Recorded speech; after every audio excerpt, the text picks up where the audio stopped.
Hello everyone, I'm Danielle from Cageless Readings, so welcome to the channel, or if you've seen a few videos, thanks for tuning in again. Today's pick a card reading is going to be about relationships, and I'm going to do a little differently than I have in the past. We're going to look at person 2 first and how they're feeling, their perspective, and then I'm going to bring in person 1. And my logic behind this is I kind of felt like most people watching would be person 1 and not person 2. So maybe it would help if you could see where they're coming from, and then we'll see where you're coming from. We actually have 4 piles. So I had a hunch that this 4th pile wasn't going to have anything to do with the relationship reading I had set up. So I sort of just left it as a wild card or a wild pile to choose if you're not feeling drawn to this. But I don't think this is going to have the same messages as the other piles. I might even start with this pile first, pile 4, just because it's intriguing me. So anyways, of the other 3 piles you have to choose from, we have pile 1, which will be this tiger eyes heart-shaped crystal.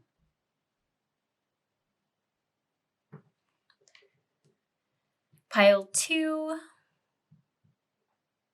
is this white crystal. See if you can see it always looks like angel wings to me.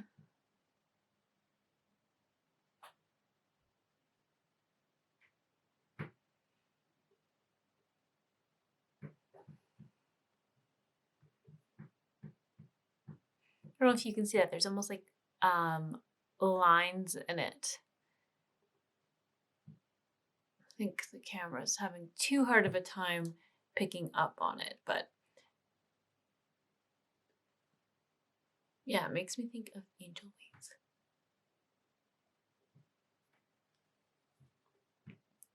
And right now the name is losing me, but I'll look it up and put it as option 2. And then this is a classic piece of lapis lazuli in the shape of a crescent moon for pile 3.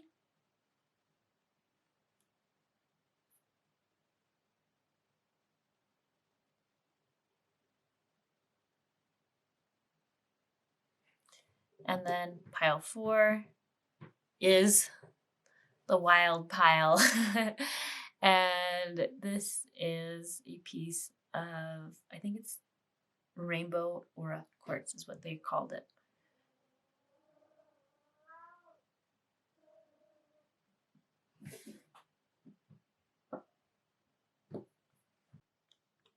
Okay, sorry, technically titanium rainbow aura quartz. I was feeling like it might be titanium, but I wanted to just quickly Google it to double check. Also, in case you're wondering why I have the old setup back, is I just had a lot of clients recently, and I like keep myself in what I call the healing room, and my cats aren't allowed in it.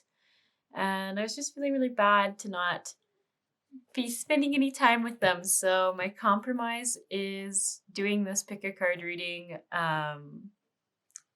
where the cats can come in. So that might result in a little bit of chaos, but they get pretty upset when I'm just in a room talking and they can't come in, and I've been doing it a lot lately. So yeah, that's just why. Okay, and then also, since I'm doing the 4th pile, I think I'm gonna do this instead of doing healing at the end. Yeah, I just feel like some people care more about the pick a card readings on this channel than they do about the actual healings at the end. So we'll just try doing a little extra pile and see if people prefer that or not. All right, that all being said, I'm going to give you time now to ground yourselves, whether you do that through taking some grounding breaths, reconnecting with your intuition, realigning with your heart energy, and then I will catch you all in your card readings.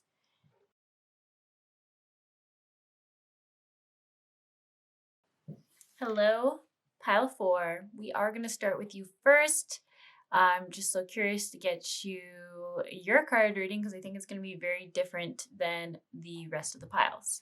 So if you chose this titanium aura quartz, this is the card reading for you. Okay, so I did just draw a bunch of cards. Lots of cards, and we're gonna see what came through for you. So yeah, let's see. Okay, we have advice cards, we have dietary change, we have assertiveness. Man, it's so interesting. Even for clients, this dietary change has been coming up a lot for people recently. I think there's just like a detox energy going through for everyone. I know that's probably cliche to say because I think the last month has been a really big detox. But I would say, even with clients, there's been a lot of kidney issues coming up, like their kidneys just needing more support, detoxing quite literally. And a lot of that's coming from detoxing old fears, detoxing fear mentality and fear belief systems. So I don't know why when I see that dietary change, and just from the clients I've had for the last couple of weeks, it's making me think a lot about detoxing and supporting your kidney physically, because emotionally it's releasing a lot of old fears in your system. Get some exercise. As your body becomes stronger, you begin to feel stronger in all ways. Assertiveness. Ooh, I definitely feel like assertive and get some exercise are together. And getting exercise, I want to clarify, doesn't always mean just lifting weights or always having to do cardio, but just means doing active things. So if you're even just going for walks around your community, through parks, if you're just like getting out of the house and moving around, that can be enough to change your physical state, your emotional state, and how you're feeling. And I also like that there's like some fire colors, kind of like this rose here. It's like, I guess this, I don't know if I'd call this yellow or orange with red on it. I'm not super sure. It's kind of like an in between, I would say. But I feel like that same color is in this card and it's really catching my eye. Okay, so new love, we have trust, we've got retreat, we've got pay attention to red flags. Oop. Past life relationship, interesting. Came out upside down, which I'll ask about. I feel like that's actually kind of important because all the other cards were straight. Speaking the language of love. Like attracts like. And then we have listen with your heart. Ooh, there's some repeating messages, so that's kind of a relief when there's this many cards that some of them are just the same messages coming through, being really emphasized. We also have act as if your partner is here. Cool. Okay, so this is also cementing what I feel like was going on over here. Okay, and these advice cards, I'll just say them at the end since we don't have enough room as it is with all these cards. Okay. Sorry, I always try my best to get you all to see all of them, but like I said, I'm still learning how YouTubers just manage to get all the cards so visible and clear in the frame. I feel like I zoom out and then it's always blurry, and then if I don't put them all in, then you can only see half the cards, but I don't know. We'll just leave it like this. Okay, so the first thing I was tuning into, like just as I was putting down new love, trust, pay attention to red flags, retreat, past life relationship. When I see this past life one, I keep thinking karmic relationships and cycles, and the new love. It's very interesting. So I always see these little like cherubs as like societal pressures or opinions kind of trying to influence us and direct us. So it's funny, this new love, there's gonna be a couple different meanings behind this. So one, I feel like you are being a little bit pressured by, I want to say friends. Yeah, is it family? No, I think it's friends. Peer pressure by friends. It could also be coworkers. Kind of trying to direct you towards people. And it's funny that I see like this knight in shining armor. It's almost like other people are saying like, this guy's going to be perfect for you. It's like a lot of people are trying to set you up with blind dates, or say you meet a guy and they're already like, oh, like maybe you should go with him. It feels like it's almost like you want a new love in your life. So you get a little bit excited, especially when your peers are getting you all excited about it. But then I see this whole trust, retreat, and pay attention to red flags. And I feel like, and then like I said, when I see the past life, to me, this is very karmic lessons. So I feel like what the universe is challenging you to do right now is to go within. It says, listen with your heart over here. And instead of sort of letting these people's, I don't know if the word, it's not quite gossip in this situation. It's more like they're like, ooh, like he's so hot, he'd be perfect. Like just to separate yourself from that and then actually drop your awareness down to your heart center and just be like, just see that person that they're pressuring you towards for yourself. How does it make you feel? Does it make you feel anxious? Does it make you feel like, oh, I don't know, but maybe I'm getting older and this is like the best I can get. Like if there's anything that comes from fear, then this isn't the right person for you. And if you can drop yourself into that heart-centered awareness, I think you'll hear things clearly. Like, it's so funny. Like, I don't know, when I see these spirals, I even feel like, what are your guides saying? What's your intuition saying to you? What is happening within? Like if you see this woman's eyes are closed and she's not listening or paying attention to the chaos around her, she's going within and finding out the answer for herself. So what I want to get back to is when it's saying the universe is challenging you to learn to ask yourself and go just off of what you feel is right for you. So it's that lesson around not looking outside of yourself for the answer, but looking within, because you ultimately know yourself best. You know what's right for yourself over anyone else, and you know what you want. You know what makes you feel good, and what makes other people feel good can sometimes be more materialistic, can be more convenience than actual reality. So where the karma comes in this is, I believe once you start, I almost see like showing the universe, showing yourself and showing your friends that you are strong and confident within yourself. That's when the new love that you actually want will come in, the one that is right for you. So the pay attention to red flags is just some advice, like saying when you are with this person, maybe that friends have pressured you towards, or friends are making you feel like is your knight in shining armor, the perfect guy, and you're seeing things that don't align with what you would consider your match would have, like say they don't align with your morals, say they don't align with like your priorities, say I get controlling for someone that feels very specific. It's not gonna be for everyone. Like they're kind of like, well, why are you hanging with your friends? You should hang with me. Or why are you wearing that? You should wear something nicer if you're going to meet me. Something, there's someone going on with something like that. They're saying pay attention to red flags, which can also just mean pay attention to how you're feeling. You're feeling fear, if you're feeling judged or feeling guilted or shamed because of the way this person is saying things. And I'm trying to be careful with what I'm saying, because ultimately no one can make us feel anything.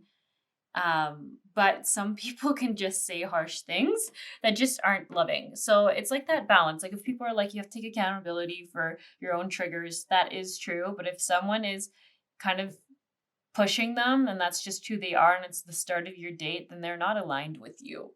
So it's like knowing that balance. And I just feel like for someone here, someone does not align with you. I get it around like they're very materialistic. They're very showboaty, and you show up as yourself, and then they kind of go, well, why would you do that? And then you're just thinking like, oh, like there's that guilt feeling like, oh, I guess what I'm doing is embarrassing. Like, that's that person's problem, that they can't handle that. They're insecure by it, or they feel judged by others by it. That's come from their own ego.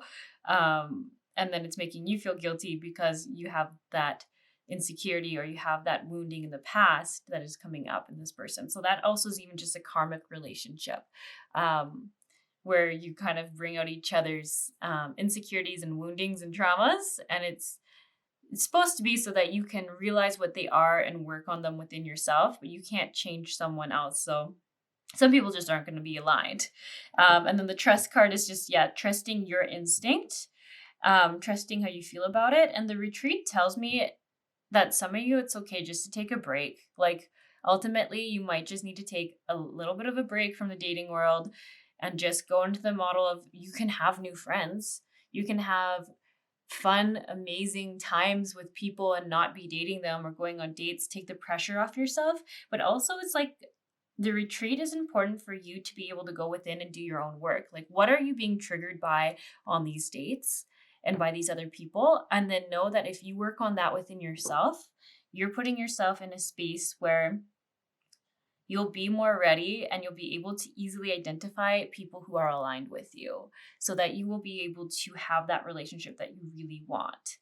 And then this card here says, speak the language of love. I feel like for some of you, looking into I think it's called, is it the 5 languages of love? Oh, I'm blanking on what the book's actually called. I think it's that, where they talk about like what kind of love do you like to receive? Is it gifts? Is it quality time? Is it physical touch? And just looking into that and then seeing which one you align with. And then maybe it would also help you understand why some relationships in the past have been frictionful, because they were a different love language and no one realized that. Words of affirmation. There we go. That was the other one I couldn't remember. That's another love language. I feel like maybe you already know about it, but there's just something here about maybe listen to a podcast about it, refresh on it. The book is quite tiny. It's a very, really short read. You can even, there's so much free resources online because it's a pretty old book. So you could probably even just Google a test, do your test, and then read up about it. And then I don't even think you have to spend any money if you're not sure you want to spend any money on this. But yeah, so there's some kind of clarity that comes from, you think, that book or revisiting the languages of love. And you know what? I think it is the languages of love because I keep seeing the number 5. I was going to say maybe attachment styles and understanding your attachment styles is another thing you can do.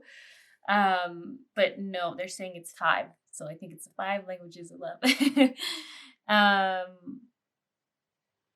Yeah, it's also saying something like it will get you to know yourself better. And there's for somebody here, it's so important that if you read this, you're going to honestly understand why there was so much problems in your past relationships. Like, it's just saying like, it will be a light bulb moment. This is not for everyone. This is definitely a specific message where you, like, I think you've blamed yourself a bit. You've been like, what did I do? This, like so much about you and you doing the thing wrong. And then you read this and you're like, oh, like we literally were like communicating so differently and we needed such different things and we were providing love in a way we wanted to receive it or we thought others liked to receive it, and it just never worked out. Because the theory is that everyone gives love in the way they want to receive it, but I actually disagree with that. I mean, obviously studies are going to say certain things, but in my personal experience, I like to receive love differently than my family did. But I show love in the way that my family received it. So like, it was like, I learned that although I might like something else to feel loved, everyone else around me preferred this other way. So in relationships, I can see that I always offered it in a way that I don't even like receiving or feeling loved, but other people in my life did, my family members did. So I thought that was really fascinating that they say it's, you always give and receive the same way, but for me, it was like the opposite. So it's funny that I dated people who had the same love language as me, but I showed it differently. So funny. But anyways, yeah, it's going to be very clarifying and even help you understand maybe your family systems a little bit too. Because I feel like the fact that I'm mentioning this might mean that you were in the same situation where, like for me, I'm definitely quality time. But then my family is more of gifts, like sentimental gifts that meant that you were thinking about them just because you were thinking about them. and you wanted to show them that you love them in that way. So it could be anything like that. It could be like, I got them flowers, I got them this really cool knick-knack that I saw at a store and thought about them. Like that gets them happy, because I think I can understand it, right? Like it's just like you're just going about your normal day and you thought about them and you took the effort to buy it, bring it to them and tell them that you thought about them and thought they'd love it. So I do get it. I do love giving gifts. That is how I show love. But yeah, it's so funny when people give me gifts, I'm like, oh, this is nice, but like, like it's I would actually so prefer someone just spending that quality time with me. So it's super interesting. I also just love hearing people's thoughts. So to me, I just feel like that builds relationships, in my opinion. But I mean, obviously, there's there's 4 other love languages, so that's not everyone.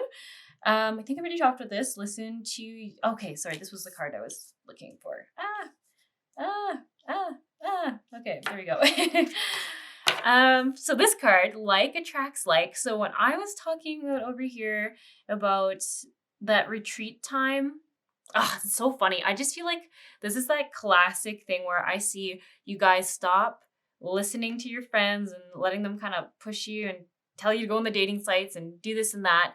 And then you retreat, you just go like, I just want to make great friends. I want to work on my friendships and like having amazing relationships with them, because ultimately that's a great step to how I can have a great relationship with my partner and a loving relationship with my partner. I just feel like that's when you truly give up always looking for the possibility of a romance with that friend, that like maybe other sex friend or same sex friend, whichever way you go, is when you actually find that person. It's so funny. It's like that classic. But if you think like, oh, I'll just say I'm going to try to make friends, but still keep my eye out for if it could work as a romantic relationship, they're like, that won't really work. If when you truly just have the intention, I want to have great friendships, and always just, it's almost like it makes you vulnerable and not always analyzing if they could be compatible and stuff like that. You just come from a heart-centered place. That's the logic behind it. So I'm seeing like once you truly embody that, it's like that ironic thing. You stop fighting the not being able to have it, and then it just falls into your lap. It just attracts in. So it's kind of really exciting if you ask me. Yeah. Oh, and sorry, this over here, act as if your partner is here. So that kind of goes a bit with what I was saying. And I'm sorry if you hear a lot of people say this. I feel like I heard this all the time, but I didn't really understand it. It's like, if you're living in a place of joy and happiness and just valuing and treasuring your relationships and honoring your own health, like that's pretty, like, what was the word I'm looking for? Irresistible. Like if you're an outsider, like this person's so happy. They're strong in themselves. They got confidence. They love themselves. They're happy with their lives. It takes all the pressure off of the partner to have to come in and fix something, because that's really intimidating. And just be like, whoa, I can just have fun and be on an amazing adventure with this person because they're already so happy and I can add to that life. That's the kind of mentality I see attracting in this romance for you. So sorry, I guess this whole card reading was basically about people looking for love, wanting true love, having had not so great past experiences. And they're they're saying or showing me, I should say, I don't really hear, but they're showing me that a lot of past relationships for this pile, if you selected it, was they're like bittersweet. I see you and your triggered wounding as a child coming through as in your adult form in this relationship, and them as well. And then it's very karmic because you learn so much about yourself and so much about other people once you can go back and reflect on it, but it feels pretty gross. So you don't really need to keep having relationships like that. And that's why the retreat card comes in to say, take a break. So you stop attracting in what you've had and you have a pause so you can reflect and bring in something better. But I really do feel great about just focusing on joy, on your own health, on how you feel, like being assertive, that coming through on. It's so funny. Like I really see this card like as in brightening yourself up, heightening your inner light, bringing more joy to yourself. What lights you up? That echoic analogy. And that will just naturally bring this person in, because it's almost like that law of attraction. Like if you're like constantly, it's like your energy when you really want love can sometimes seem, I don't know if desperate's the right word, but it's like it feels like you need it. You need it. You want it so bad, and that energy is kind of low, like needing something outside of yourself. Like it's kind of like a lower frequency or vibration to put out there. And when you want such a high vibrational relationship, it kind of works against it. And this is a very normal phase that most people go through. So I just want to talk about that, because I know sometimes when we say that, it can make people feel bad or shameful, but it's a very normal stage for people to go through in life. And the fact that you're at the point where you're recognizing you want something different says you've done a lot of work and you're ready to be empowered in your life and in your decisions. Okay, sorry about that. My camera battery started to die. I just wanted to add in to remember that every card reader, any card reader that you see, any person you interact with, they can only ever see what they have experienced. They can only understand from their perspective. So if you're watching a card reading and someone's saying this message to you, it's because we also have gone through that and experienced it. So I know sometimes people can hear this and they can feel guilty, shameful, gross, low, but like just understand this is a message coming from someone who was there. So there's no judgment. There's just understanding that we all go through these lessons or everyone who will come across me will go through this lesson or some form of this lesson, because that is something that I've seen and I can talk about. The other thing I want to mention too about just like this kind of state and trying to find love is that I almost would put it as like it almost feels a bit like an addiction. Like you just want love so bad. It's like that kind of low frequency. I don't know if that would be a better analogy for this pile. I kept thinking like, what was it that's so different? Like it felt like I needed it, like a drug. I needed it. I wanted it. It would make me feel better. And I ultimately wanted that because I just like didn't want to go within and like do all that deep work. And I was doing some of it, but I knew there was a lot to do and I was really intimidated by it. And then everyone else around me is always talking about dating sites. And so I felt like, oh, I can just do that and not even think about it. So I feel like sometimes there's a little bit of that happens. Okay, so we're going to look at your advice cards. So we have expect the best, and that's trust your vibes. Expect the best. Oh, and look at that. It's like a magnet. Like you are the magnet, and then gifts come in. Whatever you expect, you will get. Okay, and then this one says, I am one internal light appearing as all, and it's for exploring unity consciousness. I am one eternal light appearing as all. Interesting. And then it says, I will transcend every loss, overcoming fear, and opening my mind. I allow myself to see beyond my beliefs and ideas. So those are sort of like reflective questions. Exploring unity consciousness is interesting. I feel like it's quite different from the other two. But I'll just leave it there so you can reflect without my biased opinion on what that means to you. Okay, I think this is all I have for this pile. Best of luck. Remember, listen with your heart and ask yourself what feels right to you. What feels empowering to you. And just say you are listening but need to hear with a loving heart. That might be important for someone. Okay, all right. You all have a wonderful day.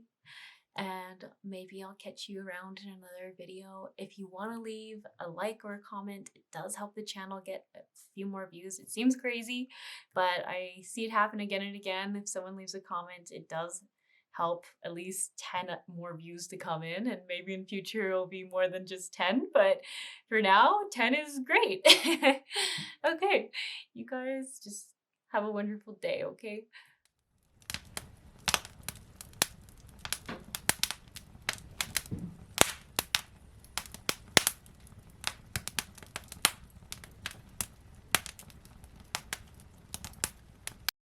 Hello, pile one. So, I don't know, I kind of didn't like how centered that was. We have here pile one, and you chose the tiger eye heart, but we're going to start with person two. You might resonate with person two, or you might resonate with person one, but I just felt called to do the perspective of person two first. So that's what I'm going to do, and then I'll move into person one. Just so it's not confusing with me going back and forth all the time about person one, person two, because sometimes I feel like I could be more clear on who I'm talking about. So yeah, person two. So to start off, we have the assassin, ruthlessness, conviction, and the botanist, parenthood, legacy. So I was a little nervous that some ego would come out in if there was a conflict between this relationship, and then I would have to deliver it, and then that someone might get mad at me. So I'm just going to try my best to say things in a way that doesn't make people mad at me. So from person two's perspective, and I'm gonna have to say, I think person two has sometimes been known to, I don't love using the word be a little dramatic, but I think you'd just say like they really feel things, and they are very, maybe, oh, it's so hard to say this. I'm like, can be very emotional. But that's not quite the right wording. Like they just can take things personally very easily. Maybe that's a better word. I don't know. I feel like it all doesn't sound great. But what I'm seeing here is, so I'm seeing like their perspective on the situation, and I'm seeing that they think that they themselves, and this is definitely like spouse relationship. I should just say this now. I guess you guys don't know all the things I'm seeing. I'm definitely seeing this kind of a spouse relationship where they see themselves as trying to be gentle and nurturing and loving and kind, and it makes sense with their, like, I feel like they are very sensitive. Like you could say something and they might misinterpret it as a blow, as a harmful thing to have been said, or a very mean thing to have been said. And I have the suspicion that this partner can often use a language that this person doesn't like, or feels like is attacking them. So it's funny, like the assassin card. I already got to say, I don't think this other person is an assassin, but this is from their perspective. So I guess I've stopped putting my opinion in it. I see, like, so funny because I think this is talking about discipline for children. Sorry if this is very specific, but I feel like this is person's perspective on how they are parenting, or this relationship is parenting their children. And there might be one or two people who see this video where it's actually like, I want to say like a mother-in-law or a father-in-law. Like there's like an outside parent. I don't think it's your parent. Or this person's parent. I think it would be the other partner's parent who's giving a lot of opinions, and this person two, is starting to feel a little attacked by it, or a little like I just want to nurture my own children, and I don't need you stepping in and telling me how to do it, kind of energy. And it feels like, from person two's perspective, that this person isn't really being understanding or understandable. Like it almost seems like they're coming in being like, why aren't you doing it this way?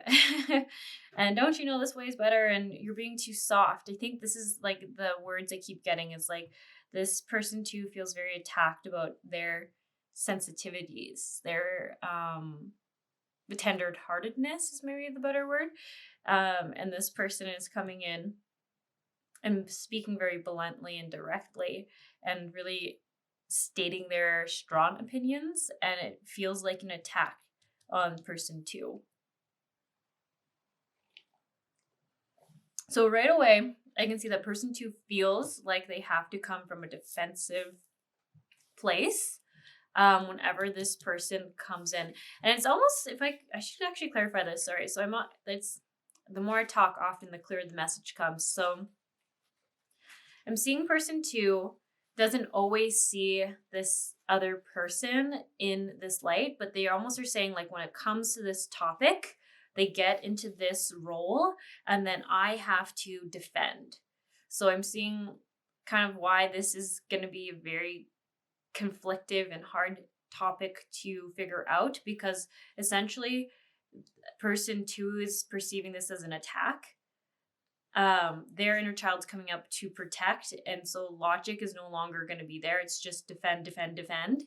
And this person, I don't know what they're doing yet because I haven't checked on their perspective, but they're just saying, like, they come in and they go into their own wounding is how person 2 almost sees it, and is like, we have to do things this way so that so funny, I feel like I'm talking with dolls. We have to do things this way so that, like, say our kids don't end up like blank, so that they're not like blank. And I feel like this is like, it really feels about children and parenting them. So yeah, I'm not sure if this is the partner in conflict that they're having conflict with, or if this is a parent-in-law coming in and having a strong opinion.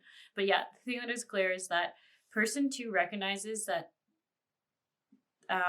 they are coming there when they speak about this subject. The person they're interacting with is coming from like a fight or flight energy, but it feels aggressive to them. And then it's funny, their perspective is they just want to nurture and be kind and like be a loving container for their children to grow and flourish.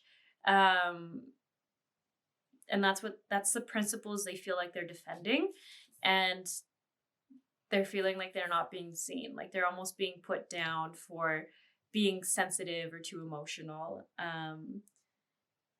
So they don't feel good. It feels like a really gross interaction on both sides, where both are like, why aren't you hearing me? Why aren't you seeing what I need to be said or what needs to be done? And there's just no actual solutions coming from this. It makes sense, at least for me, seeing this through, because both are very triggered and coming from a wounded place and feeling like they won't be heard and they have to protect their own ground.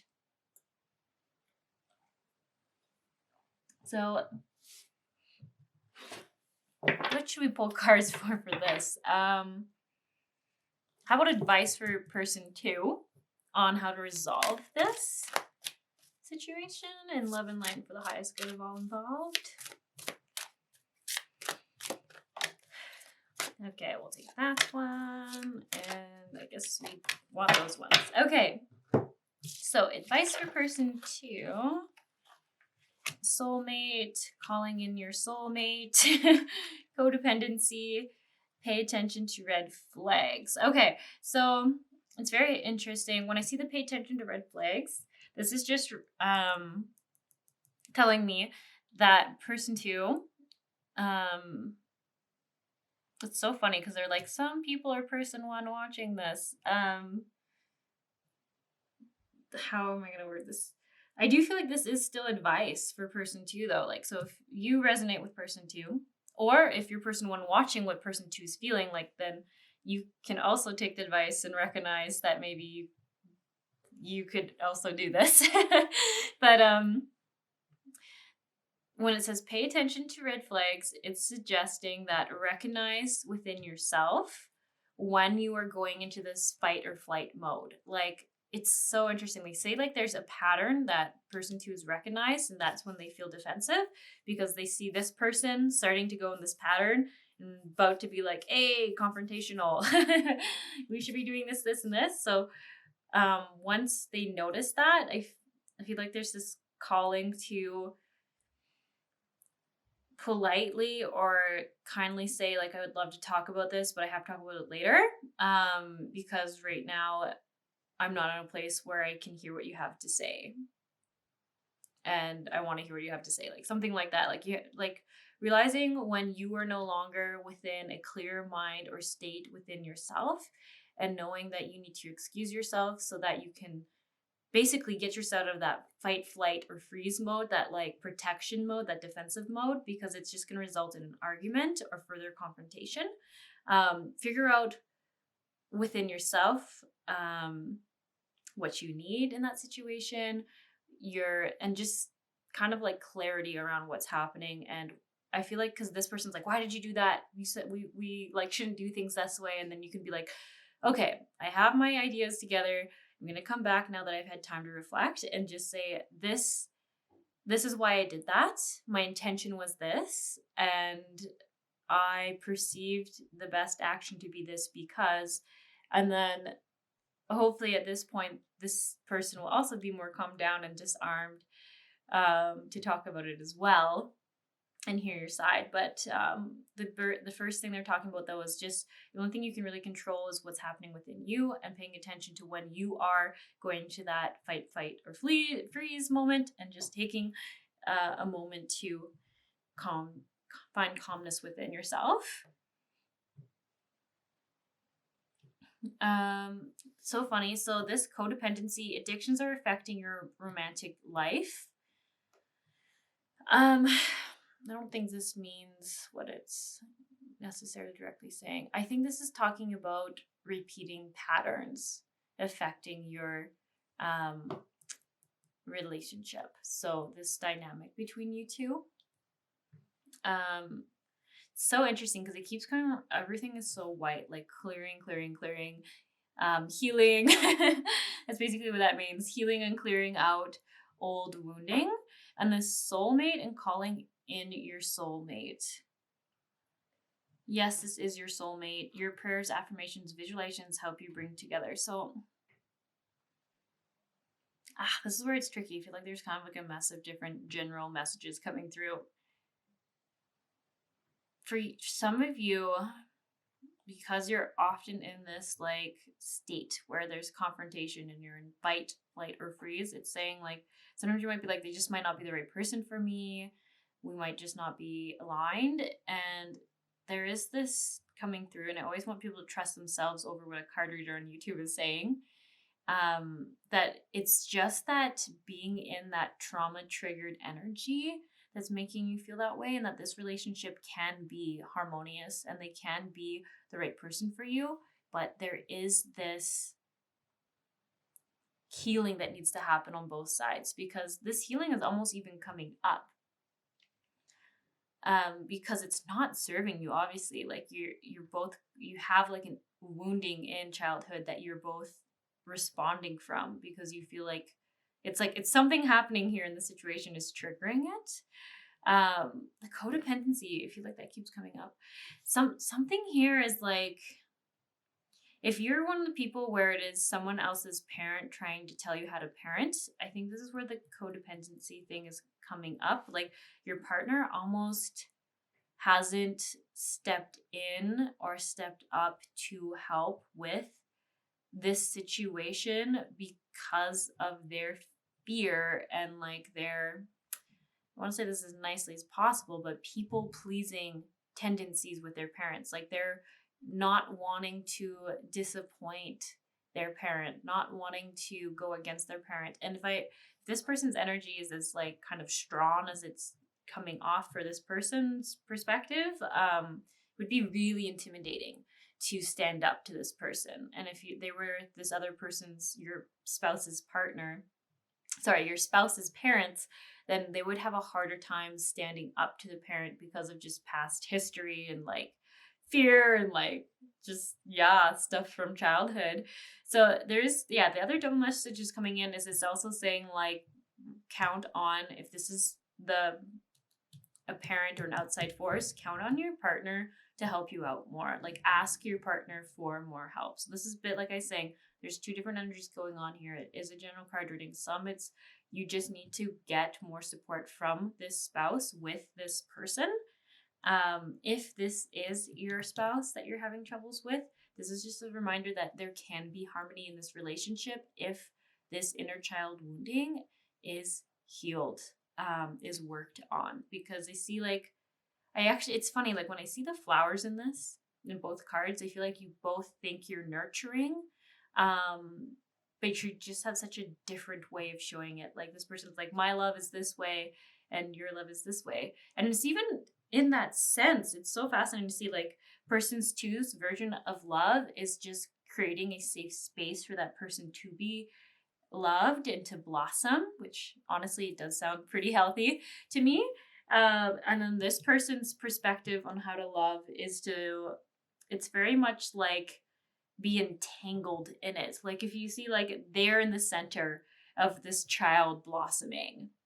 So it's almost like this person believes in more control, in more strictness, in more authoritativeness is how at least person two is perceiving it. Like I said, do you remember? I'm only seeing person two's side of the story, so I'm only commenting on how I'm seeing it through their eyes. So they're seeing it very much as they want the person to grow and become their own individual, make their own choices through this way of just being the container. And this person is very much like more disciplinary, more traditional parenting. That's the word I'm looking for. Like there's disciplines, there might be like chores, there might be like I don't know, I wouldn't say necessarily spankings, but like there is punishment for consequential decisions or consequential actions or something like that from person two's perspective. Okay, I'm wondering if I'm just going to switch the person one now just to see what's up with that and then pull some advice cards for them. So we'll put person two here, and then we've got person one. We'll put you up here. Okay, so for person one, we have the alchemist, the pilgrim, and the herald. Okay, and we just need a second to tap into what is going on here. Okay. Maybe I'll actually go like this. I feel like that's better. So person one's perception of this, I would say the parenting situation is, it's so funny if you see this person too saw themselves as a person holding a container for their children to blossom and grow in a loving environment and become independent. And look at person one. They put themselves, same thing, there's a hand there. They see themselves as the person who's holding a space and teaching them to blossom and grow and fit in with society. Ooh, that one's bigger. The difference in this is this person believes this is the way for them to blossom and grow into society, where this one didn't really care about the society and the fitting in with society. Yeah, so that is interesting. Similar, but just slightly different enough. So person one's perspective of themselves in this is that they want to offer opportunities and growth, and they want their children to have a balanced, I would almost say like lifestyle and learning. Like, definitely, I do still feel like this person does see themselves a little more traditionally. Like I feel like getting education is really important for this person. Their kids going to university, going to the right schools, finding their way in the world, being one of a kind, but being one of a kind and being able to like be the best at things. Like they want their children to be financially very successful is what I would say for this. This is kind of like the focus, I think. And then how they see their partner. It's so funny. I feel like they see their partner as so esoterical. So like sort of disorganized might be the word. Sort of disorganized, and it's funny because like I don't actually see them, like I feel like person 2 saw person 1 a little more harshly at times, but they did say they recognized that that partner was in a triggered state when they were talking to them or talking about this manner. So it wasn't how they saw them all the time, it was just how they saw them in that circumstance. So it's interesting that person 1 is, it's like they don't actually see person 2 to be as emotional or as sensitive as person 2 perceived person 1 to sense them. So it's almost like, I think that was a bit of the wounding for person 2, is they thought that person 1 just saw them as emotional and senseless and didn't respect what they had to say. But person 1, seeing from their perspective, doesn't actually have that energy to how they see their significant other or possibly parent or child-in-law, which I think is going to be really hard for pile 2 to, or person 2 to understand or accept. But I'm like, I really don't see that. They actually see you as like very creative,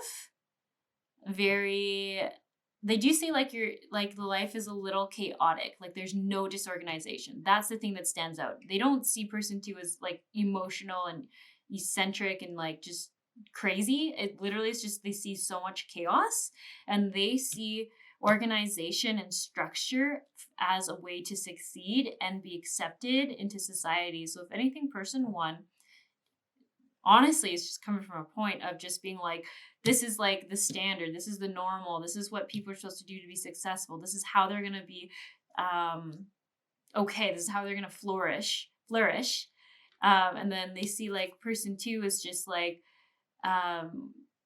doesn't care about that, and it's like triggering for person 1 because they're like, I want my child to be successful, I want them to be okay, I need them to be independent, I don't want them to be soft and like in the sense that they need us for their whole lives and they can't figure out how to do things on their own, they're not independent, and I want them to be like one of the best at whatever they do. And it's so interesting seeing the person 1's perspective now, because it almost is like they're scared for their children's safety or like ability to be successful in the world and financially stable for themselves or independent, that's where this like structuredness is coming from. Like they really believe that's what their children need, and they see their partner or this possible daughter-in-law or son-in-law as just too free child. Like they're just too free of a soul, that they aren't prioritizing the strictness that the children might need. So they're almost saying like they let the kids run wild. I feel like some of you might have heard that from this person. They let the kids run wild. There needs to be more strictness. There needs to be more it's like they're saying organization, but it's almost like they're like routine. Like they need to like be like, this is what they do in this day and this is when they do it, and they just don't like that you're kind of free spirited. It's funny, I do actually think if you're watching this, you were most likely person 2, not person 1, because person 1 doesn't feel like someone who would necessarily watch a card reading. I mean, they might, but if person 2 feels way more likely to. I mean, I see you as so esoterical, like I almost like, look at this. Look at this card.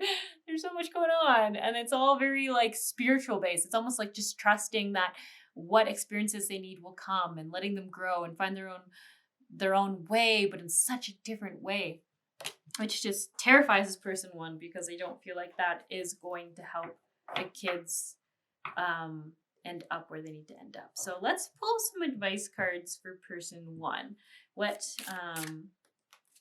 What can they do to find a compromise or to find some advice in this relationship? Because it's like a lot of fear coming from person 1. This is fear. Person 2 was like wounding about being sensitive, being emotional. It's so funny because I feel like that is like a wounding for person 2 because person 1 doesn't see that in them. So it's like an old shame or trauma coming up for person 2.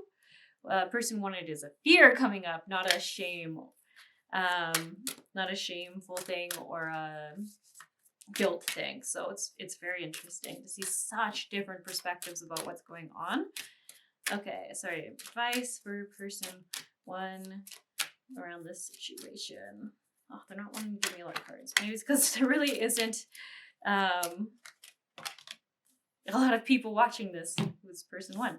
Okay, wedding, heart-to-heart conversation. Okay, so when I see wedding, I actually see this as joining sides, joining forces.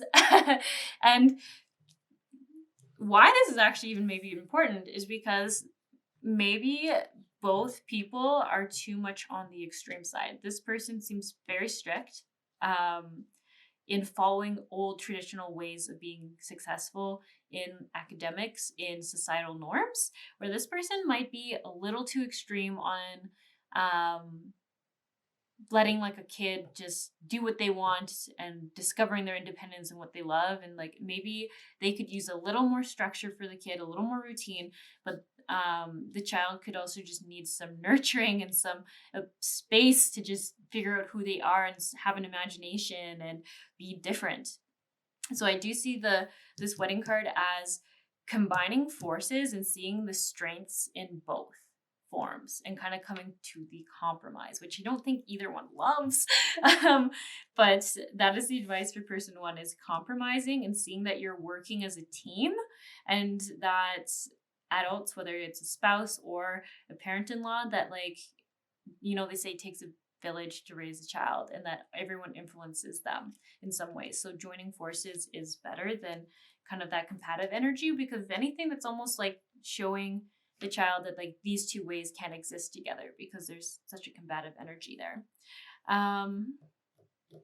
Love yourself first, heart-to-heart conversations. So this is very important in, I think, even clarifying the miscommunication. So it's a good advice because they're saying like person 1, if they could learn to soften the way they're communicating to person 2, there'd be a lot less defensiveness coming up. But I see like person 1 is coming with fear, which is actually what person 2 did see, like that they come from when person 1 gets triggered or get in a state of fear about what's going to happen for this kid, or like what if they learn the wrong way, then they come in a way that person 2 can't hear them because they get triggered and they get defensive. So then there's two people kind of fighting with each other. So person 1, it's like saying, if you could find a way to come from a heart-centered energy. I know it's so hard to do when you're not like, what does that even mean? So it's almost like if you can put your hand on your heart, where your heart would be, and just focus on your energy there, and then ask yourself like, what am I trying to communicate? What am I trying to communicate, and why am I trying to communicating it? And taking the answer from there and coming with a softness, learning to soften. That's what heart-centered conversation would be, is knowing that you're not in a fight or a battle with this person. They would love to hear what you have to say, but you have to also be willing to hear why they've done the way they've done. And then maybe that would even make you understand where they're coming from differently. So heart-centered communication. And then I also see like this is the way compromising and is gonna happen. And I think the problem is when people hear compromising, they hear of like both sides are gonna lose. But in this situation, it's like you both have great ideas on why you're doing the things you're doing. And if you could find a way to take the strength of both those different styles of parenting and come together, then it will be super powerful for those children. Super powerful. It won't be like a half version of parenting. Will actually just be the strongest versions of both, right? Because it's almost like you're both coming from say like two different like extremes. I don't think everyone's, please don't take too much importance in the word extreme, but like that's the best word I can use. Like you're coming from two different extremes, and it's almost like you need to meet in the middle, but then you get to keep the beautiful parts of both things. It's not that you're gonna lose the best parts. You're gonna keep the best parts and kind of leave the stuff that just wasn't that important to either person on how to parent or how to discipline or on how to blank. This love yourself first. Your self-respect makes you more romantically attractive. That's so funny. And worth waiting for. Divine timing is at work in your love life.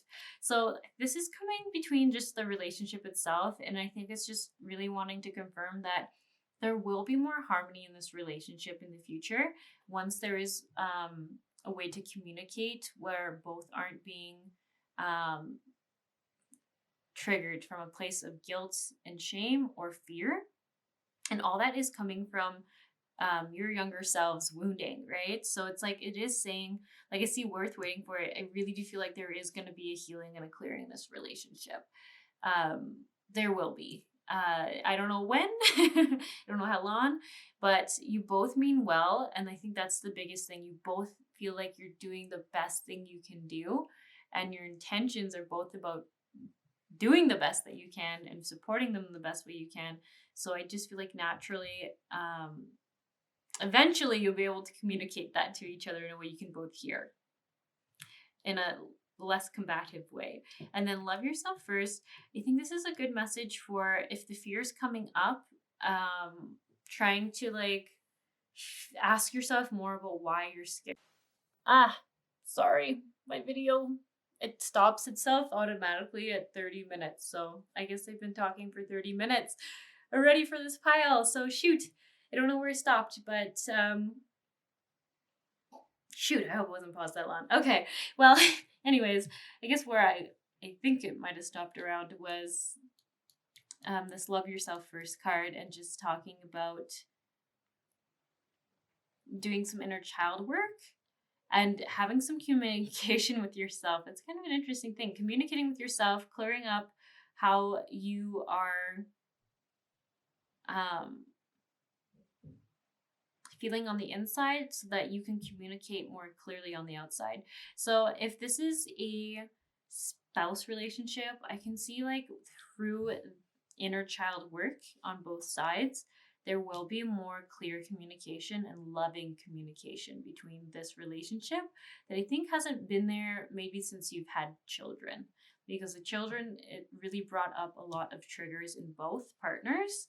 If this is the parent of someone watching this, so say it's like your spouse's parent, and I feel like it's just saying like it won't always be so disharmonious, and you'll be in a place where you can hear each other for what they are intending, and there'll just be so much less friction, and there'll be way much like just annoyances there where you're like, you won't be so triggered and aggravated all the time, which seems great, right? Like that ultimately seems like the thing that people would want. And so much green, it just means so much healing coming through. Yeah, I feel like these people are going to figure it out, because even with person 2 having the awareness that person 1 is coming from a triggered state when they're saying this is pretty helpful.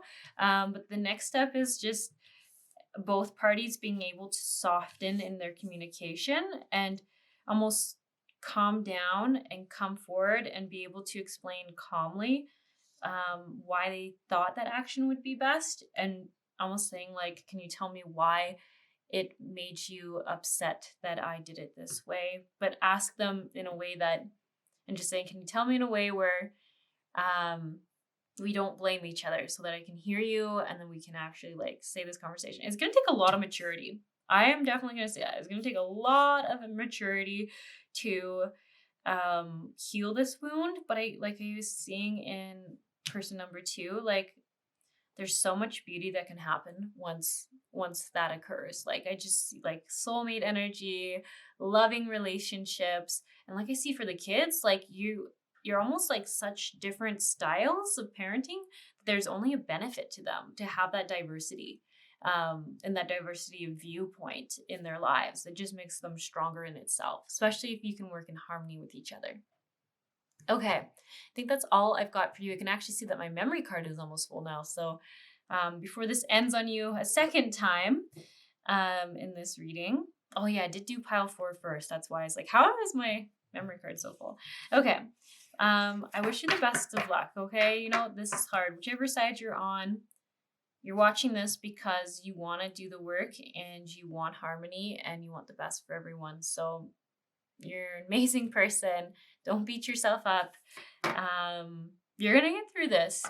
And I think your kids are going to do wonderful because of it, because of the work you're doing. Okay. You know what? I actually feel like I should pull a card, a reflection card, before I let you go. A happy thought to leave it on. Okay, so I'm just going to ask, what does the future look like in a state of harmony in this relationship?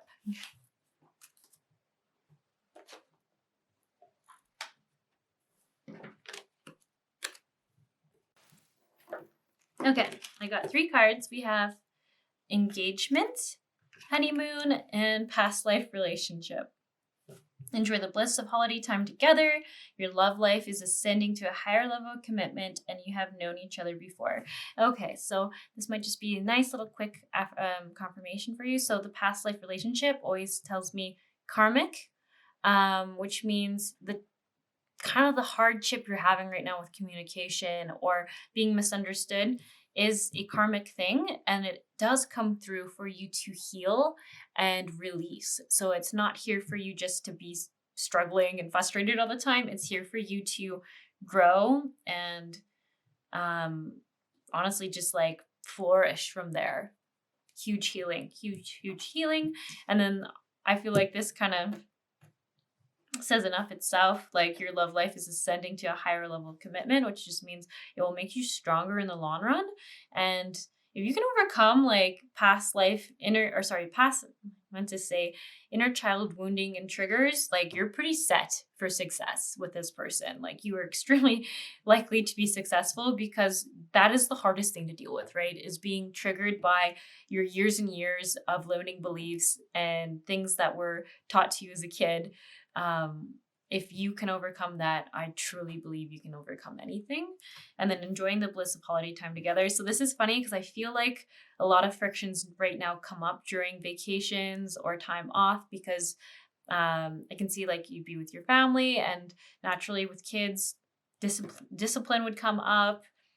Choice of activities and hobbies they want to do would come up. So it can be like probably a very frustrating and not relaxing time for you. And I can see that in the future in harmony in this relationship, it's the thing you look forward to. It makes you super happy. You feel lighter. And I like when I see the honeymoon card, I just feel like so much romance and love. And it's only like a focus onto, and I even like the little angel overlooking the relationship and keeping it safe and blissful times. So I feel like it's important to give you something to look forward to when your relationship is in a state of harmony and has overcome this turbulent lessons and karmic cycles. All right. Okay. This is all I have for you, pile 1. Tiger Eye is about bringing luck and healing to relationships. So very appropriate stone for you. Okay. Goodbye, everybody. Till next time.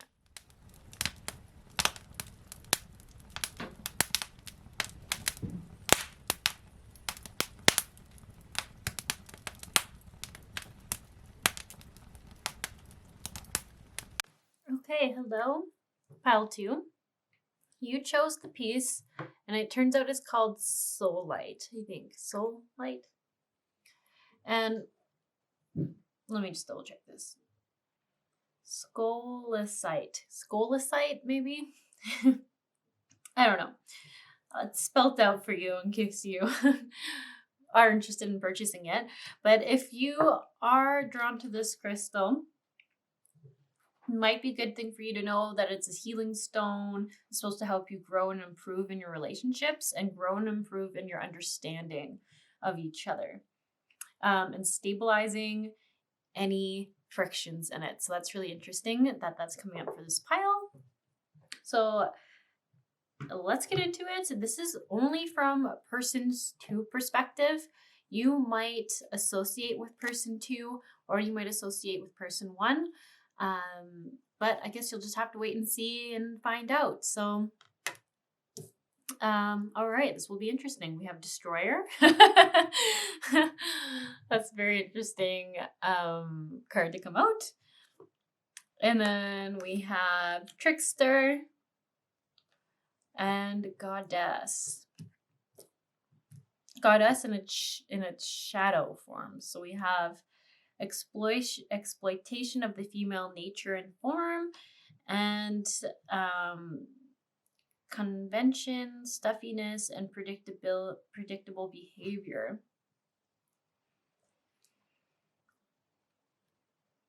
Interesting. Okay.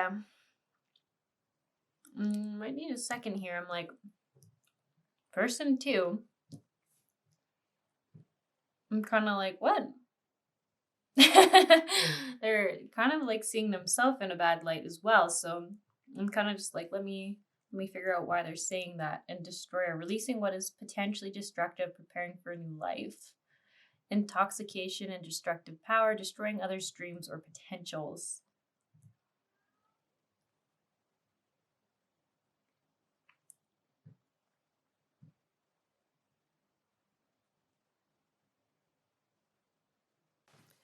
Okay, so if this doesn't resonate, just leave it on YouTube. That is the best place for it if it doesn't feel like this matches what you feel is true. It's very interesting. So from person's 2 perspective, I actually see that they see themselves not as a destroyer, that isn't the right word, but as though they were going to be destroyed by this relationship. So when it says releasing what is potentially destructive and preparing for a new life, I see this as like, I think person 2 ended this relationship or this connection, whatever it was, and they did it from the perspective that they felt like to stay in this relationship would have been destructive to them, would have been not healthy. So it's interesting. So when I looked over here and it says exploiting of the female nature and form and manipulating others through duplicity. So person's 2's perspective on the relationship was that the person they were with, could be a friendship, could be a partnership, was playing with their mind a little bit, was manipulating the truth of the situation, was and I hate to say, I feel like this person was female and this one was male, only because of this card hero is saying exploiting of the female nature and form. So I feel like they almost felt like this person twisted their feminine nature, their nurturing aspects of themselves, they keep saying like exploited their kind-heartedness, their nurturing instincts, and used it against them, and trickster energy turned it into something that wasn't, like transcending. It's not actually a very light attribute in this meaning. It's like transcending convention, stuffiness, and predictable behavior. It was almost like this person was unpredictable. This feels like that relationship where you feel like you're walking on eggshells, where you don't understand where the logic is coming from when you mean to do something kind, but then it was manipulated into something that was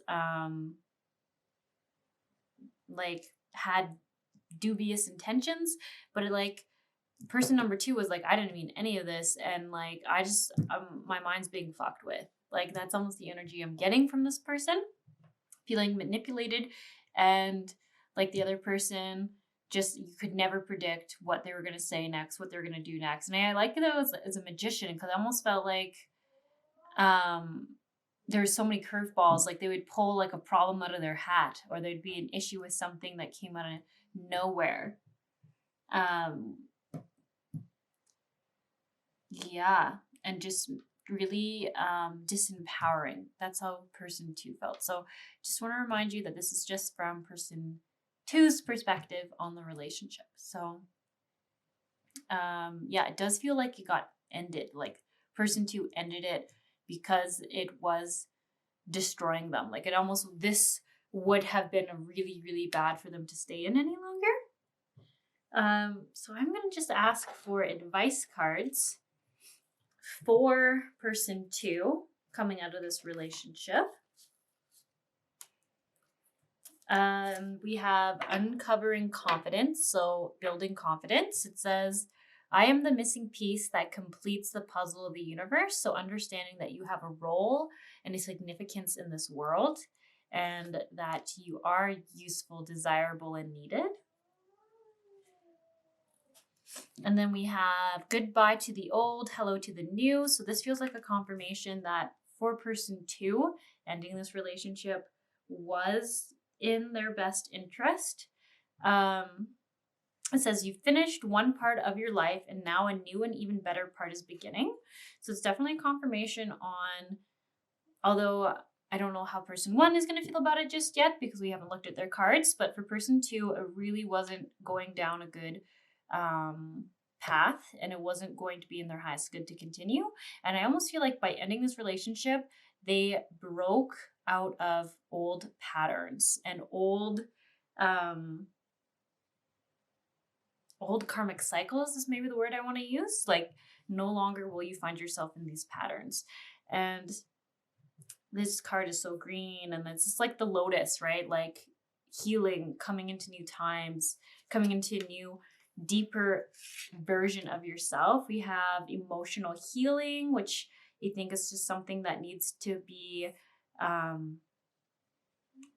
done after this relationship. Sorry, my words are coming out backwards. So emotional healing is just giving your time to process and to heal what happened in this relationship, and also what happened in past relationships, because this wasn't the first one where this person felt this way or attracted in someone who made them feel like this. So there's just like emotional healing that needs to happen, and the main focus that I see it's saying is it needs to be some heart healing, some receiving, some self-love healing, because there's also a lot of solar plexus energy coming through for that. So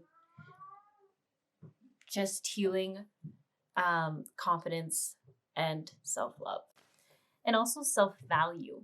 Oh, and here's a kitty. Aw, he's purring. Very sweet. Okay, express your individuality is also just another confirmation for this pile about learning who you are again, understanding who you are, and being unshameful in who you are. I don't know if that was the right language. Honestly, this really feels like, from person 2's perspective, that this was a narcissistic relationship where there is a lot of manipulation, a lot of gaslighting, a lot of loss of identity, just being pretty broken down. And really now is the time to heal, break the cycle of these old patterns, and remember who you are, and also be open to seeing the new, mature version of you. Okay, sorry, my cat is now chewing on a pumpkin stem.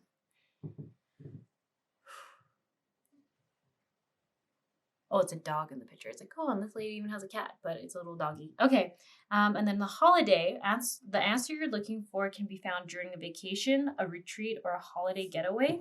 To me, this is really just taking time to change your perspective, getting out of the area where this person is. If you're thinking about them a lot, if they live there, literally going on a holiday or a vacation or a retreat to get away and get some distance, and so you can get some clarity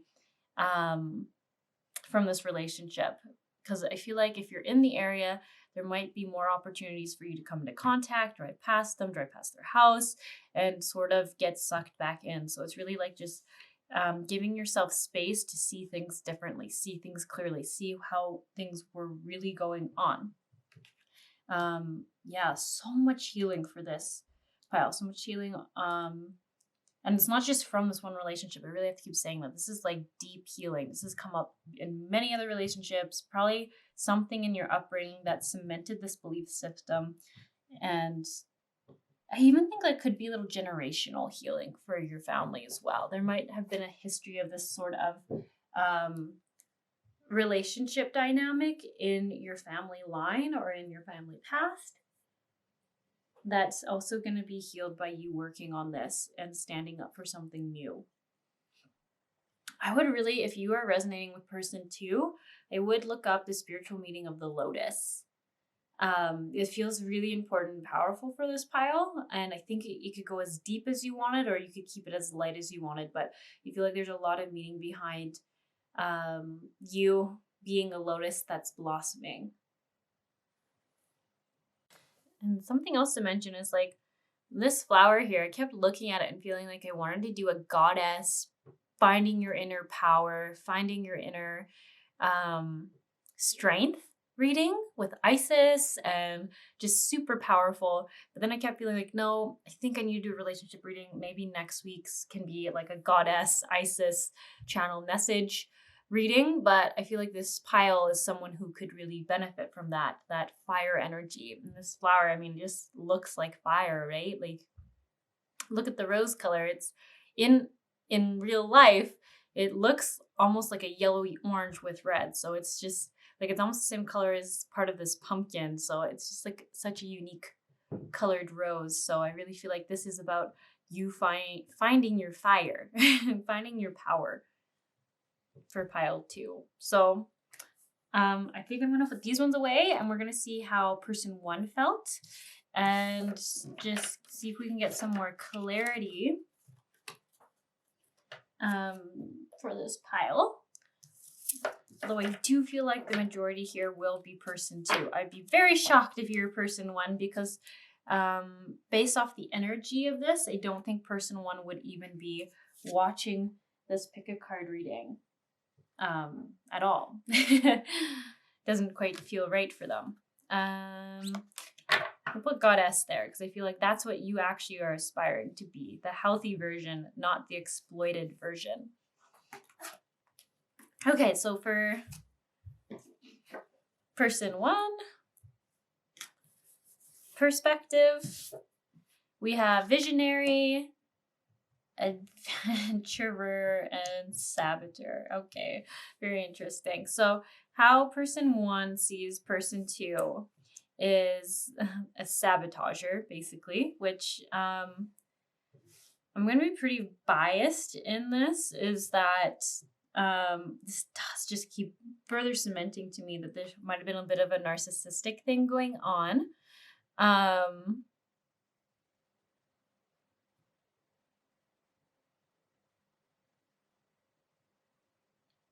Just even the way that they see themselves. The way they see themselves is a visionary that's misunderstood. As someone who has clarity of sight and can see things for what they are. And someone who is like the hero. Like, it's so funny, the Avenger. I see it like the one who stands up. Like, he's the Robin in the Robin Hood. There we go. The Robin Hood. Kind of saver, like balances out the scales, is righteous on behalf of themselves and everyone else. And then you are the sabotager. It's so funny. They feel like you're self-destructive, and your behavior is to undermine others, which I can just already say, like, even looking into the energy of this, person 1 is coming from a very ego-centered place. So this is like very ego-filled. It doesn't come from their higher self. It doesn't come from even their inner child, I would say. It's very ego-based. And this, in a way they see themselves, is very ego-based. It's almost like they're telling the story that the world's out to against them, and they are like the hero and they're the good guy, and they're always battling against the bad guys, and like the government's always coming after them, and people are always unfair, and blah blah blah. And like, I feel like they're the victim in every story they've ever told. That's how I see person 1's story. And person 2, like how they see person 2 is just, it's even funny because I really do feel like person 2 broke off this relationship. So even the sabotager is even like a good word. Like, They think they're like telling themselves the story that you're manipulative. You're always trying to undermine others. You're always trying to bring other people down. You think you're higher up than or better than other people. But I have to keep saying to person 2, this is really the energy that they're showing me is completely, this is from their ego. So this isn't even, this is basically them responding because they're angry. It's not coming from a heartfelt place, a heart-centered place, a heart anything place. Where yours, it's interesting. It came from like a place where it was like you kept trying. It felt like you kept trying, and then you're like, I actually mentally can't handle this anymore. It felt like from a self-respecting place where this is just like aggression, like aggression coming through. So I really, really want you to hear this because I don't want this pile to think they are a sabotager or someone who thinks they're better than, because I can already tell you, you don't feel that energy. So I actually am curious to see advice cards for person 1 on how to heal this, what they need to do.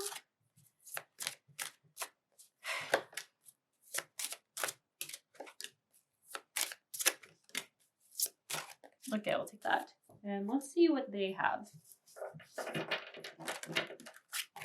They have love life, you've got the power, sun, and marriage. So it's very interesting.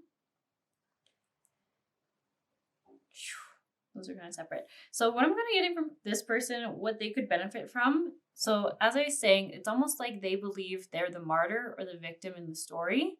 And anytime something goes against them, they kind of like lash out and then they make them the bad guy. So what they could benefit from is knowing that they are empowered. There's no force that's always trying to take their power away. They're not a victim of the world. They are powerful. They have control over what happens. And it says like, use your abilities to resolve this situation. You can do it. You've got the power. You can, it's not always them against the world. So it's almost like empowering themselves and knowing that they're not a victim to, and it's like, it's so interesting. It's like, they're not a victim to anything that they didn't like the result of. And it is actually very from an inner child wounding place. It's almost like they're constantly in their inner child wounding and very reactive to everything, which makes them very hard to be in a relationship with, because they're always defending something, even though there doesn't seem to be a reason to defend. And then love life, the basis of your question involves your romantic life, which is now changing for the better.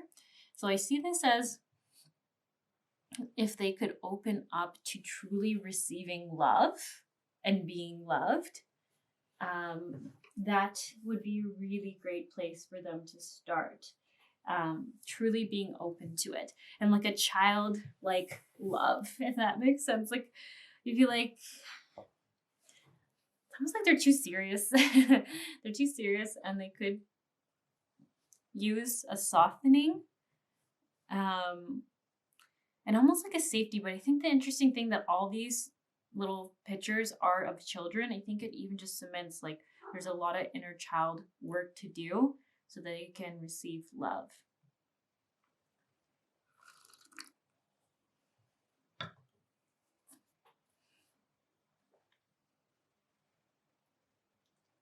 And it's so interesting, the Sun card. I actually think this just comes back to person 1. I do feel like they are male. Yeah. I feel like they are male.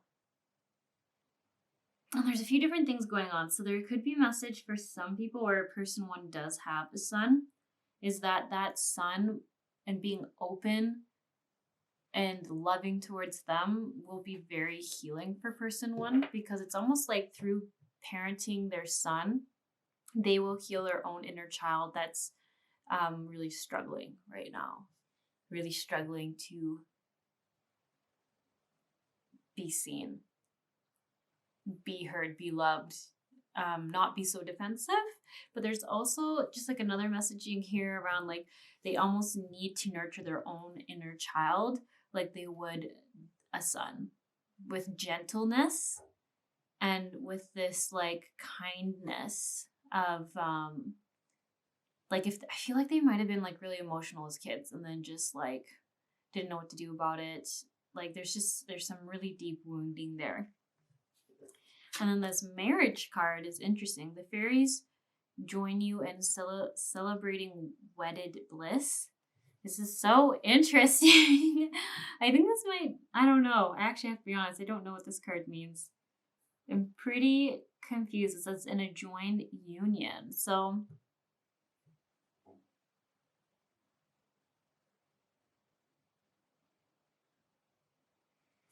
yeah, I honestly think what it's saying is that person one will find a union.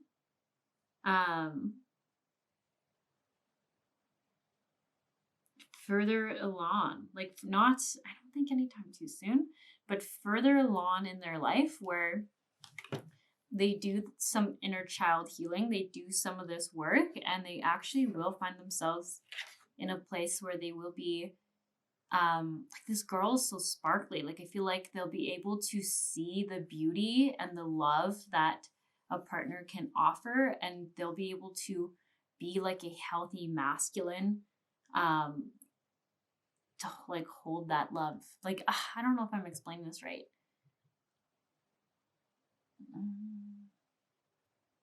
And it's not about finding the right girl. I don't think that's it. I think it's literally like once they've done enough work, they can see the beauty of a partner and their true beauty and their true essence and their, I don't know, it's just like being able to see things clearly. Like right now, this is all coming from like a very like wounded masculine place.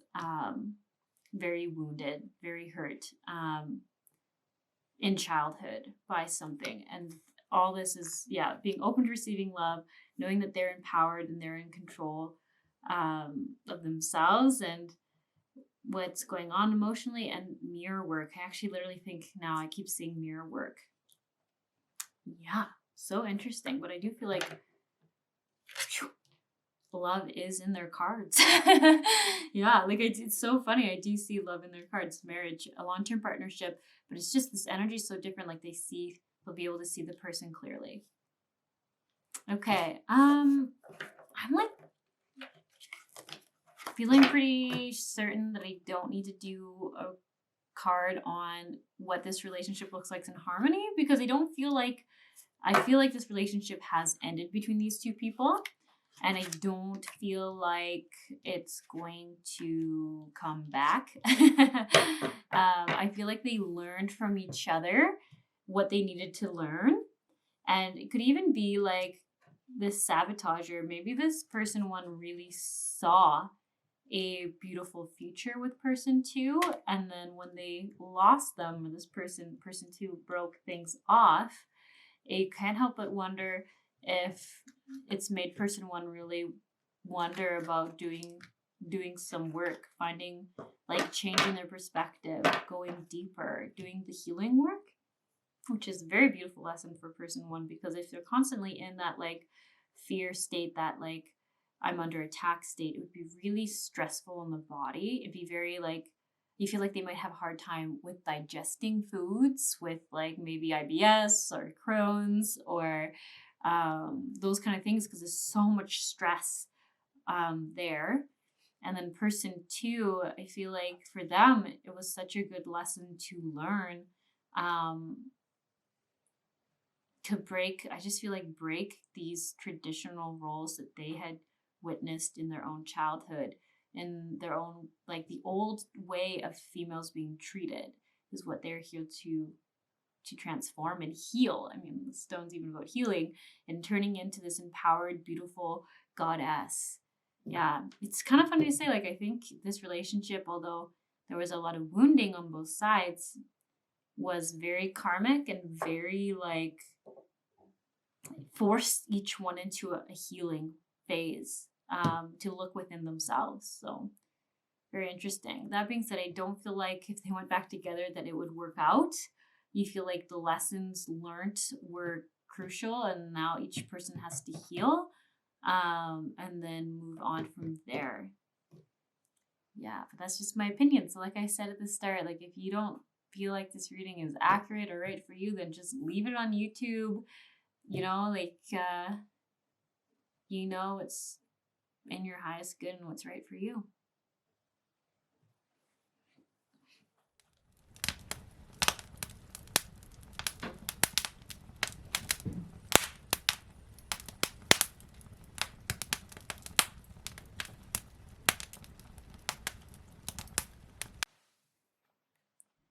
Hello, pile 3. So you chose the lapis lazuli crescent moon. And we are starting with person 2, which funny enough seems to be the person watching it in most cases. So we'll see if that's the case for you. But if not, don't worry, you can always be person 1. So let's look at this relationship. We have turtle spirit, slow and steady wins the race. Nightingale, love is all around, and time to heal. So this one was upside down, so I kind of feel like it's saying the shadow side of that, which would be that it doesn't feel like love is anywhere versus love is all around. And snake spirit, time to heal. Wow, this is very different from the other piles. I guess all the piles have been very different from each other, so just give me a second to tune into what's going on here. Okay, pile 3. So I'm struggling a little bit to tell which energy is person 2. I think it is the turtle. And it's interesting. It's interesting that it's a crescent moon as well for this file that you were drawn to, choosing whoever you are, person 2 or person 1. But I see person 2, the slow and steady wins the race. That's really standing out to me as someone who is nurturing, who believes in the best in people, who sees, I think this person sees the light and the shadow in others, but really can see the light. Where how they're perceiving person 1 is someone who needs time to heal, someone who's been hurt before with this Nightingale card. I feel like someone who currently is going through a hard time. I would almost say like a time of darkness would be the way I think they would word it. Like just maybe some depression, maybe feeling isolated. They're trying to heal and let go of the past, but they don't really quite know how to. They're working on that. So I think it's the turtle. The turtle spirit is person 2 who sees, and this feels like they're pursuing this relationship as a romantic partner, but right now is just being someone who's holding space, who's offering support to this person going through this phase. Okay, sorry about that. Crazy, I've changed my battery 3 times. 3 times for this card reading, so that's way more than normal. Normally I can get through with just 2 batteries. Okay, must be talking a lot or something. Okay. Can't quite remember what I was saying now. I think it cut off somewhere around turtle spirit right now being a support for this other person. But I do feel like there is romantic intentions. And I think this person knows about it, but turtle spirit is very like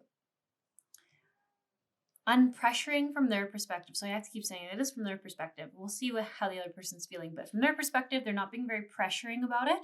They're really like slow and steady wins the race, very nurturing, there for this person when they need them. I think they just really see the greatness in them and how kind this person is. They like turtle spirit thinks this person's so kind and loving. And I think they're a little upset that other people haven't appreciated them or seen their value in their past relationships. So I have some advice cards for turtle spirit. So it says past life relationship. That card's coming out a lot for these piles. Shoom, shoom. past life relationship, romantic feelings. Yeah, without a doubt, Mr. Turtle. Or Mrs. Turtle, I should say. Keep an open mind. Children. And true love. Aw. So, very cute. So from the turtle advice cards, I do like in past life relationship.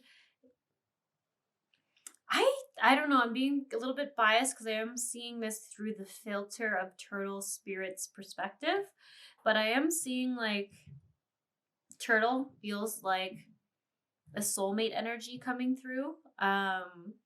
Someone who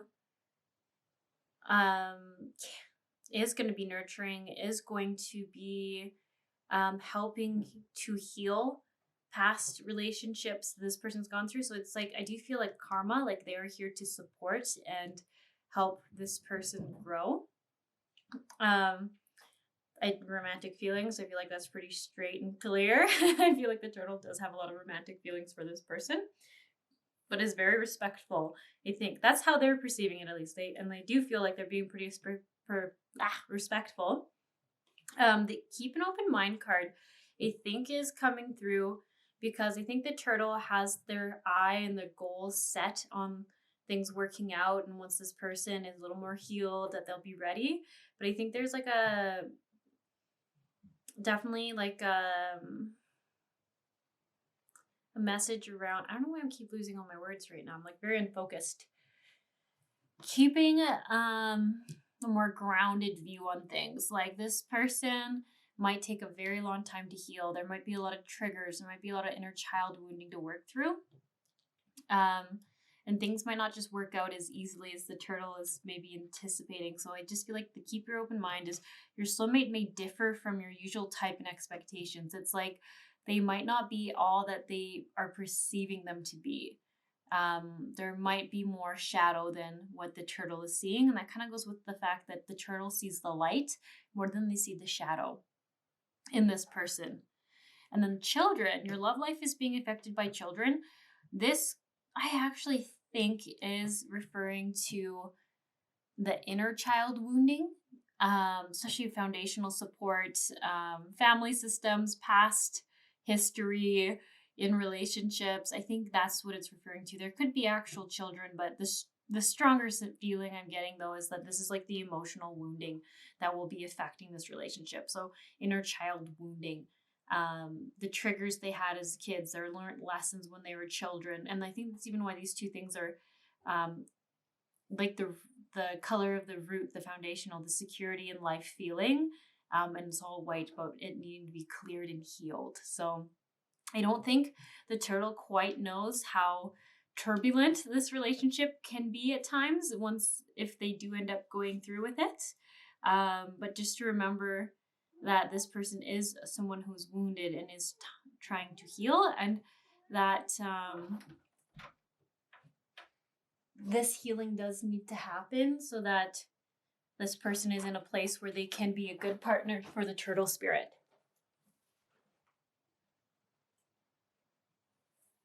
And then I do like this true love card. It does really feel soulmatey. Like it does feel super soulmatey. Like there will be some turbulence, there'll be some healing, there'll be some inner child work to go through. And that will come up and will create little frictions. But I do feel like at the end of the day, it says like this is the romance of a lifetime. Like I do think in the end this relationship will probably work out. Who knows though, right? Like everything's changeable and adaptable, but it does just feel really good. But just to remember not to go in with rose colored glasses and to see the whole situation, and that this is a wounded person with things that they need to heal. And like I do think there's going to be some receiving blocks in this relationship for this person. Receiving love will be hard at first, I think. Yeah. Okay, I'm kind of curious to get into person one for this pile. I'm really curious to see their perspective on this. So, put a turtle over here. And I also think the moon is just referring to a lot of shadow work needing to be done in this relationship, for this relationship to be successful. I don't know, from what I can see from your perspective, it is a lot of shadow work person one needs to do from their past relationships. Brown bear spirit, take time out. Lizard spirit, dream the world into being. And time for a deep dive.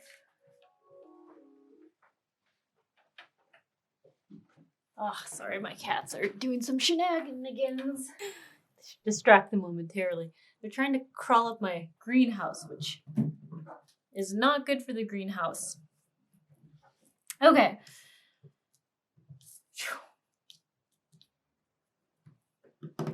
Interesting. I keep seeing this as, warrior energy. Take time out. Warrior. Which is funny because I always see the brown bear as a protector. Kind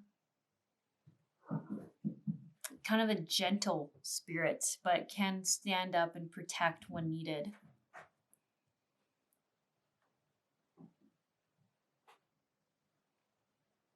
Okay, I actually think this is, maybe we'll go like this.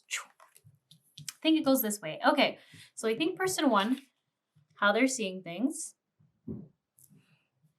The lizard spirit, I feel like I keep seeing this as like they feel like they just need to get a grasp on life, on reality, on the world. Like it's almost like it's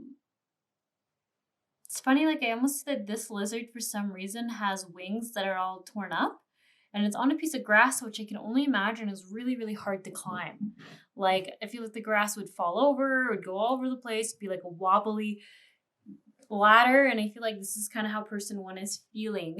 Like, they just need to get a hold and a grasp on life before they feel like they're secure. And I also think that refers to, like, the ground still feels a little unstable underneath them. Like, they're still...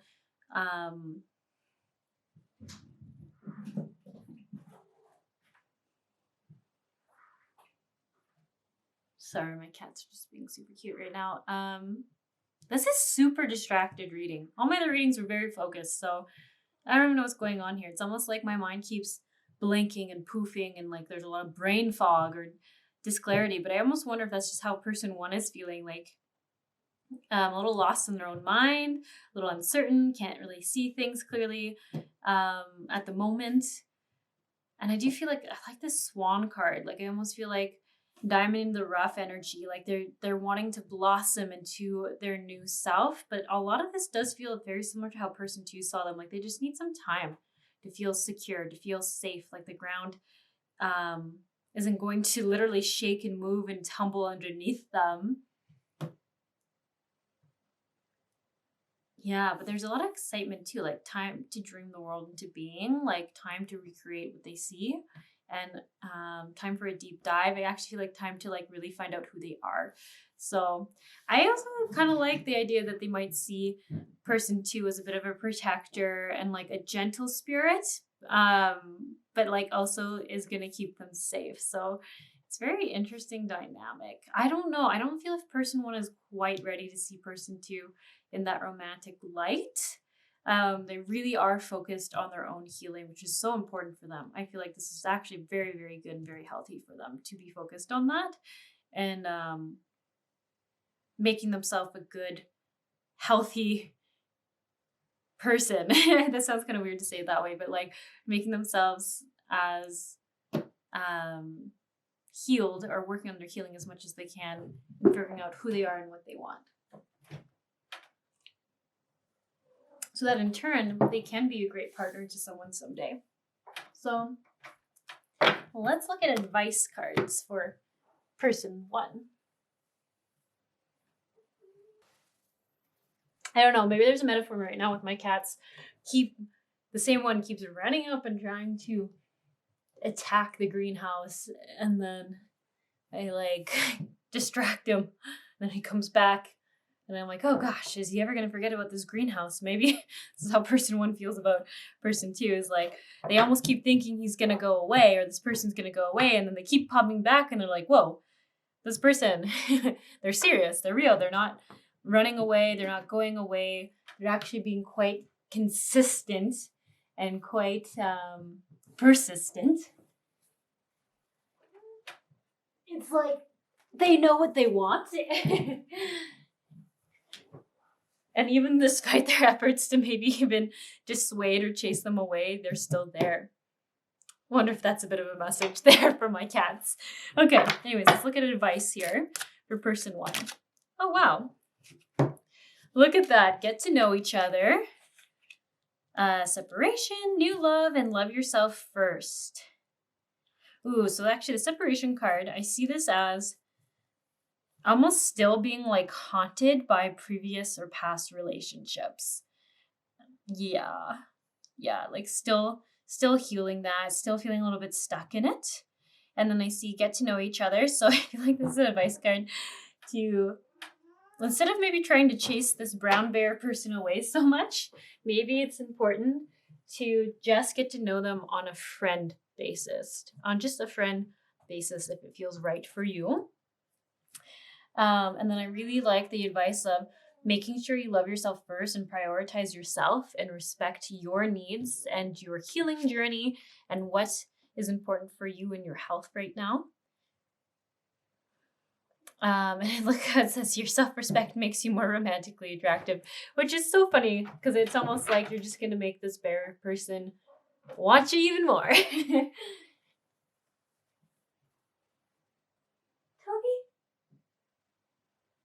What can I do to make it not so interesting for you? Hey?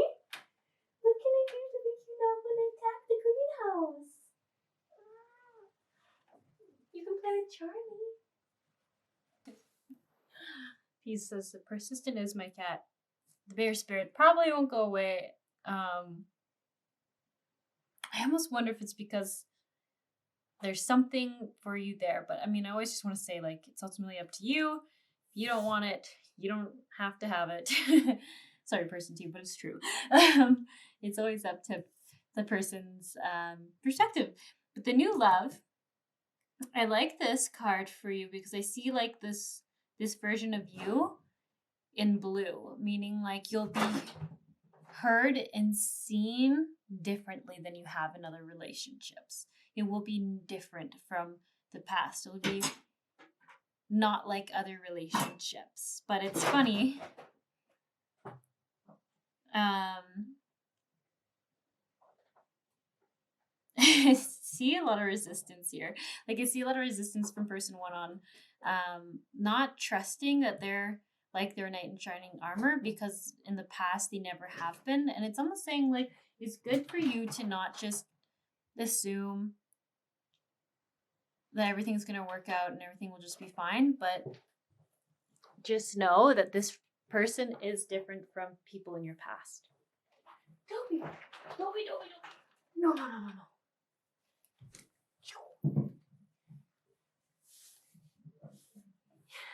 Yeah.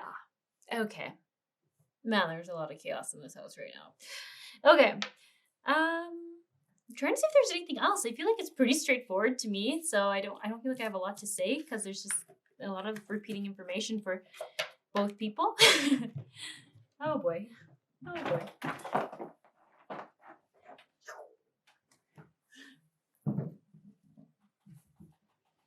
All right.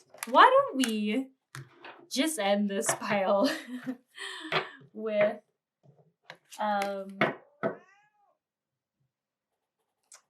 maybe whispers of love. Should we do that? Yeah, why not? Just any advice for both people about this dynamic, this relationship. We have love makes the difference. Love helps heal past hurts and provides a sense of security and self-worth. Wow, well that's beautiful. Beautiful and simple. And maybe even appropriate for both people here. Love makes the difference. It heals hurts, past hurts, and provides a sense of security and self-worth. Yeah, very interested to see where this is going for your relationship, or if it will become a relationship, because I just feel such persistence. It's almost like, I don't know, it's almost like spirit wants to see it happen, and so I think it will be. But like I said, just know you always have the option. If you don't want this, then you don't have to have this relationship. But um there's a lot pointing you in this direction of slowly becoming friends and getting to know this turtle and bear spirit person, and then judging for yourself um, to continue the relationship or not, whether it's friendship or romantic partnership.